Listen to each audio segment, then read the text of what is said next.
پدرت به خاطر همون آدم مرد و تو هنوزم پیش او آدم هستی و از او جدا نمیشی. قسمت بعدی.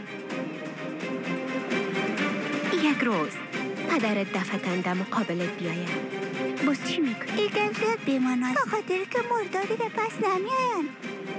دو وقت پیشار نیکو حتی هیچ کسه با سن ساله بیادر تو کار نکده بود.